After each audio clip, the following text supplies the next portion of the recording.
Chapter 14. At that time Abijah, the son of Jeroboam, fell sick. Jeroboam said to his wife, "Please get up and disguise yourself, that you not be known to be the wife of Jeroboam, and go to Shiloh. Behold, there is Ahijah the prophet, who spoke concerning me that I should be king over this people. Take with you 10 loaves and cakes, and a jar of honey, and go to him. He will tell you what shall become of the child." Jeroboam's wife did so, and arose and went to Shiloh, and came to the house of Ahijah. Now Ahijah could not see, for his eyes were set by reason of his age. The Lord said to Ahijah, "Behold, the wife of Jeroboam comes to inquire of you concerning her son, for he is sick. Thus and thus shall you tell her, for it will be when she comes in, that she will feign herself to be another woman." It was so, when Ahijah heard the sound of her feet as she came in at the door, that he said, "Come in, you wife of Jeroboam. Why do you pretend yourself to be another? For I am sent to you with heavy news. Go, tell Jeroboam, thus says the Lord, the God of Israel, because I exalted you from among the people, and made you prince over my people Israel, and tore the kingdom away from the house of David, and gave it to you. And yet you have not been as my servant David, who kept my commandments, and followed me with all his heart, to do that only which was right in my eyes, but have done evil above all who were before you, and have gone and made you other gods, and molten images, to provoke me to anger, and have cast me behind your back. Therefore, behold, I will bring evil on the house of Jeroboam, and I will cut off from Jeroboam every man-child, him who is shut up, and him who is left at large in Israel, and will utterly sweep away the house of Jeroboam, as a man sweeps away dung, until it be all gone. Him who dies of Jeroboam in the city shall the dogs eat, and him who dies in the field shall the birds of the sky eat, for the Lord has spoken it. Arise, get to your house, and when your feet enter into the city, the child shall die.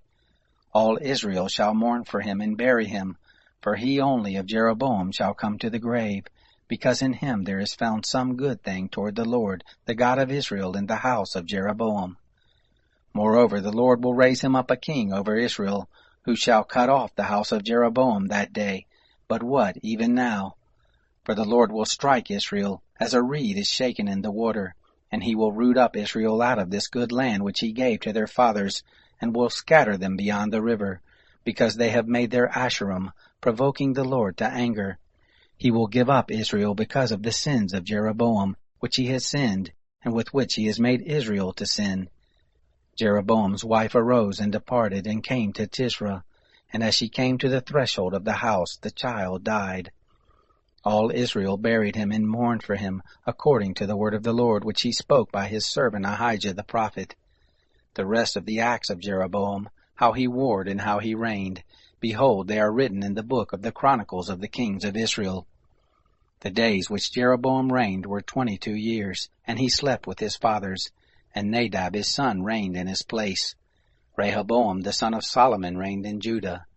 Rehoboam was 41 years old when he began to reign, and he reigned 17 years in Jerusalem, the city which the Lord had chosen out of all the tribes of Israel, to put his name there. And his mother's name was Naamah the Ammonitess. Judah did that which was evil in the sight of the Lord, and they provoked him to jealousy with their sins which they committed, and above all that their fathers had done. For they also built high places and pillars and Asherim on every high hill and under every green tree. And there were also Sodomites in the land. They did according to all the abominations of the nations which the Lord drove out before the children of Israel. It happened in the 5th year of King Rehoboam that Shishak king of Egypt came up against Jerusalem, and he took away the treasures of the house of the Lord and the treasures of the king's house. He even took away all. And he took away all the shields of gold which Solomon had made. King Rehoboam made in their place shields of brass, and committed them to the hands of the captain of the guard, who kept the door of the king's house. It was so, that as often as the king went into the house of the Lord, the guard bore them, and brought them back into the guard chamber. Now the rest of the acts of Rehoboam, and all that he did, aren't they written in the book of the Chronicles of the kings of Judah? There was war between Rehoboam and Jeroboam continually. Rehoboam slept with his fathers, and was buried with his fathers in the city of David, and his mother's name was Naamah the Ammonitess. Abijam his son reigned in his place.